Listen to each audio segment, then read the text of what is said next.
man ngapoi sai khan man au kok pe nia long nia le tok bun yo thiem nia sang skiem chim chu ta krong lang ka chi ka banya tu le tul pring pe chia krap tul ល្ខោនខោលឬល្ខោនពាក់របាំងមុខជាល្ខោនដែលមានវ័យចំណាស់មួយរបស់កម្ពុជានិងមានដើមកំណើតនៃការសម្ដែងក្នុងអំឡុងសម័យអង្គរល្ខោននេះត្រូវបានបុព្វបុរសខ្មែរកត់ត្រាទុកក្នុងសិលាចារឹកគ99និងគ270ថាមានវត្តមាននៅលើទឹកដីអង្គរប្រហែលជាក្នុងអំឡុងសតវត្សទី10ទឹកតាំងជាច្រើនបានបញ្ជាក់នៅតាមជញ្ជាំងប្រាសាទបុរាណខ្មែរគឺមានរូបចម្លាក់ដែលបង្ហាញពីសកម្មភាពមេទ័ពស្វានិងពលស្វាមេទ័ពយក្សនិងពលយក្សឬចលនាច្បាំងគ្នារវាងទ័ពស្វានិងទ័ពយក្សជាហេតុនាំឲ្យអ្នកស្រាវជ្រាវបុរាណវិទ្យារបស់ខ្មែរយើងសន្និដ្ឋានដឹងអំពីកាលបរិច្ឆេទកំណើតនៃទម្រង់ល្ខោនខោលនេះល្ខោនខោលត្រូវបានសម្ដេចព្រះសង្ឃរាជជួនណាតកត់ទុកក្នុងវចនានុក្រមខ្មែរបោះពុម្ពផ្សាយដោយវិទ្យាស្ថានពុទ្ធសាសនបណ្ឌិតឆ្នាំ1967ត្រង់ទំព័រ102ថាជាល្ខោនប្រុសរឿងរាមកេរ្តិ៍ចំណែកលោក Georges Sedes ជនជាតិបារាំងនិងជាអ្នកសិក្សាស្រាវជ្រាវបុរាណវិទ្យានិងប្រវត្តិសាស្ត្រនៅតំបន់អាស៊ីសរសេរថាល្ខោនខោលគឺជាល្ខោននៃរបាំស្វាល្ខោនខោលដែលជាសិល្បៈទស្សនីយភាពប្រភេទល្ខោនក្បាច់បុរាណនិងមានលក្ខណៈសក្ការៈរបស់កម្ពុជានេះត្រូវបានអង្គការ UNESCO ដាក់បញ្ចូលទៅក្នុងបញ្ជីបេតិកភណ្ឌវប្បធម៌អរូបីនៃមនុស្សជាតិនៅថ្ងៃទី28ខែវិច្ឆិកាឆ្នាំ2018វីដេអូនៃកម្មវិធីកំពូលមនុស្សមួយនេះ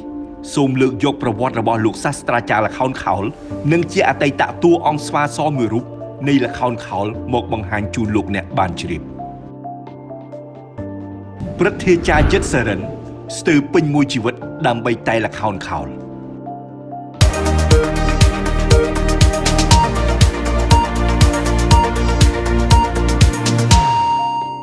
លោកយិតសរិនជាព្រឹទ្ធាចារ្យនិងជាបិតាសាស្ត្រាចារ្យល្ខោនខោលដែលបានចំណាយពេលវេលាស្ទើរពេញមួយជីវិតនៅក្នុងសិល្បៈល្ខោនខោល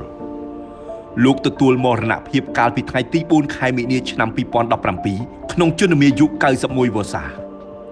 លោកព្រឹទ្ធាចារ្យយិតសរិនហៅលោកតាសគឺជាធនធានមនុស្សមួយរូបដ៏កម្រនៅក្នុងវិស័យសិល្បៈល្ខោនខោលលោកព្រឹទ្ធាចារ្យធ្លាប់បានសម្ដែងតួឯកស្វាសក្នុងរឿងរាមកេរ្តិ៍នៃសិល្បៈល្ខោនខោលនិងបានចូលរួមសម្ដែងក្នុងកម្មវិធីធំៗនៅក្នុងព្រះបរមរាជវាំងនិងមហោស្រពជាតិនិងអន្តរជាតិជាច្រើននិងបានបង្រៀនល្ខោនខោលដល់សិស្សជាច្រើនជំនាន់តាំងពីឆ្នាំ1980រហូតដល់ថ្ងៃលោកទទួលមរណភាពតើលោកព្រឹទ្ធាចារ្យយិតសរិនមានប្រវត្តិយ៉ាងណាចាប់កំណើតក្នុងគ្រួសារសិល្បករល្ខោនខោលលោកមានឈ្មោះដើមថាកែវសកើតនៅថ្ងៃទី1ខែកក្កដាឆ្នាំ1925នៅភូមិតាស្គរឃុំសារិកាកែវស្រុកលវាអែមខេត្តកណ្ដាលលោកជាកូនទី6ក្នុងចំណោមបងប្អូនចំនួន8នាក់នៅក្នុងគ្រួសារកសិករដែលមានជាប់ខ្សែស្រឡាយសិល្បករល្ខោនខោលក្នុងសម័យនោះនៅឆ្នាំ1932ចូលវ័យ7ឆ្នាំកុមារាកែវសមានចិត្តស្រឡាញ់និងហាត់រៀនល្ខោនខោលក្នុងចំនួនទី3ជាតួស្វាក្នុងក្រុមសិល្បៈល្ខោនខោលនៃសាលាបឋមសិក្សាវត្តស្វាយអណ្ដែតស្ថិតក្នុងភូមិកំណើតរបស់ខ្លួនក្រុមសិល្បៈល្ខោនខោលនេះត្រូវបានបង្កើតឡើងក្នុងឆ្នាំ1901ដោយព្រះគ្រូវិន័យបញ្ញាកែសឹមព្រះចៅអធិការវត្តស្វាយអណ្ដែតកេរ្តិ៍ឈ្មោះរបស់ក្រុមល្ខោនខោលវត្តស្វាយអណ្ដែតនេះបានល្បីខ្ទរខ្ទារដល់ព្រះបរមរាជវាំងក្រៅពីការសម្ដែងថ្វាយស្ដេចទតតួរបាំស្វាកែវសត្រូវបានសម្ដេចព្រះមហាក្សត្រីយ៉ានីស៊ីសុវត្ថិមុនីវង្សកុសុមនារីរតសិរីវឌ្ឍនាសពព្រះតីឲ្យក្លាយជាអ្នករបាំតួអង្គស្វាប្រចាំក្រុមរបាំព្រះរាជទ្រព្យរបស់ព្រះបរមរាជវាំងក្នុងរាជធានីភ្នំពេញនៅឆ្នាំ1941នៅវ័យ24ឆ្នាំក្រោយរៀបអាពាហ៍ពិពាហ៍រួចលោកកែវសចាប់ផ្ដើមបោះជំហានចូលទៅកាន់តែខ្លាំងក្នុងវិស័យសិល្បៈល្ខោនខោលលោកត្រូវបានព្រះករុណាសម្ដេចព្រះនរោត្តមសីហនុព្រះបរមរតនកោដ្ឋសពព្រះតីប្រោសប្រទានឲ្យលោកដង្ហែព្រះអង្គក្នុងពេលព្រះអង្គយាងធ្វើព្រះរាជបូជនីយកិច្ចតាមបណ្ដាខេត្តនានាដើម្បីតស៊ូទាមទារឯករាជ្យពីបារាំងជាអ្នករត់សម្បត្តិក្នុងសម័យសាធារណរដ្ឋខ្មែរក្រោយរដ្ឋប្រហារឆ្នាំ1970លោកកែវសបានលាឈប់ពីការងារសិល្បៈនិងបានចូលបម្រើការងារជាអ្នករត់សម្បត្តិនៅក្រសួងការបរទេសនៅក្នុងរបបខ្មែរក្រហមលោកត្រូវបានពួកខ្មែរក្រហមជម្លៀសទៅរស់នៅក្នុងខេត្តតាកែវនៅពេលនោះហើយដែលលោកបានបដូរឈ្មោះដើមរបស់លោកពីកែវសមកយិតសរិន ដើម្បីបំភាន់មិនឲ្យពួកខ្មែរក្រហមដឹងអំពីសាវតារបស់លោកក៏ធ្លាប់ត្រូវបានពួកខ្មែរក្រហមចាប់ប៉ងយកទៅសម្លាប់តែត្រូវបានដោះលែងវិញដោយពួកគេថាចាប់ច្រឡំមនុស្សមានជីវិតរស់ព្រោះចេះកាយវិការដោយស្វាដោយសារចេះធ្វើកាយវិការដោយសត្វស្វាទាំងលោតទាំងមុខក្រមិចក្រមើមធ្វើឲ្យកម្មាភិបាលខ្មែរក្រហមសោយសប្បាយលោកយិតសរិននិងគ្រួសារត្រូវបានកម្មាភិបាលខ្មែរក្រហមយកចិត្តទុកដាក់និងឲ្យហូបចុកគ្រប់គ្រាន់ដើម្បីមានកម្លាំងរាំស្វាម្ដងម្កាលក្នុងឱកាសមីទីងម្ដងคล้ายជាគ្រូបង្រៀនល្ខោនខោលក្រោយថ្ងៃរំដោះក្រោយរបបខ្មែរក្រហមដួលរលំលោកមានឱកាសបន្តអាជីពជាអ្នកបង្ហាត់ល្ខោនខោលនៅស្រុកកំណើតរបស់លោកនៅឆ្នាំ1980លោកបានក្លាយជាសាស្ត្រាចារ្យនិងត្រូវបានអញ្ជើញឲ្យមកបង្ហាត់បង្រៀនល្ខោនខោលនៅនាយកដ្ឋានសិល្បៈនិងទស្សនីយភាពនៃក្រសួងវប្បធម៌និងវិចិត្រសិល្បៈក្នុងទីក្រុងភ្នំពេញដោយចង់ចែករំលែកចំណេះដឹងរបស់លោកដល់អ្នកជំនាន់ក្រោយនៅឆ្នាំ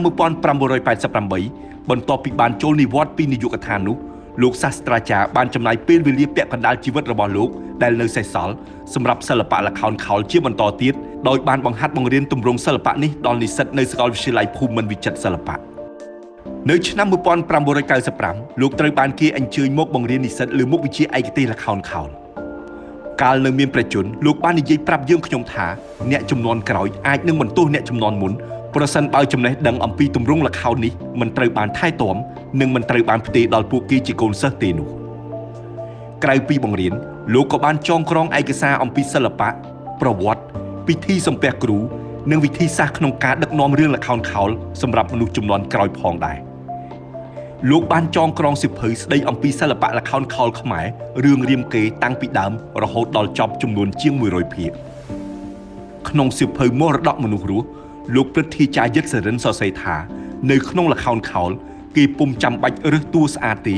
គឺឲ្យតែពូកែសម្ដែងត្រូវនឹងសាច់រឿងបានហើយព្រោះជាទម្រង់ល្ខោនពាក់មុខសឹងតែគ្រប់គ្នាក្នុងសៀវភៅនេះដដែលលោកបានសរសេរថាតួយក្សត្រូវតែជាសិល្បករដែលមានមាឌដំបងស្វាហាប់រីឯតួហនុមានវិញជាសិល្បកររហ័សរហួនសង្ហាស្វាហាប់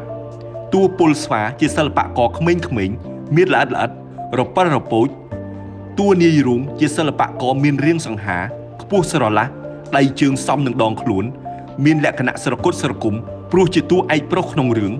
ចំណែកឯតួនាងជាសិល្បករដែលមានរាងតូចច្រឡឹងនិងមានដំណើរនិងចរិតទន់ភ្លន់ដូចមនុស្សស្រីលោកព្រឹទ្ធាចារ្យយិតសរិនក៏ជាអ្នកមានជំនាញមួយរូបក្នុងការផលិតរូបក្បាំងមុខសម្រាប់តួអង្គល្ខោនខោលផងដែរលោកបានផលិតរូបក្បាំងមុខចំនួន100តួអង្គដែលមានមុខនិងពណ៌ខុសៗគ្នាលោកព្រឹទ្ធាចារ្យយិតសរិនធ្លាប់និយាយថាលោកនឹងស្លាប់បិទភ្នែកចិត្តហើយវិញ្ញាណក្ខន្ធរបស់លោកក៏នឹងស្ងប់នៅពេលដែលទម្រង់ល្ខោនខោលរបស់ខ្មែរក្លាយជាបេតិកភណ្ឌវប្បធម៌អរូបីនិងត្រូវបានថែរក្សាការពារនិងអភិរក្សដោយពិភពលោក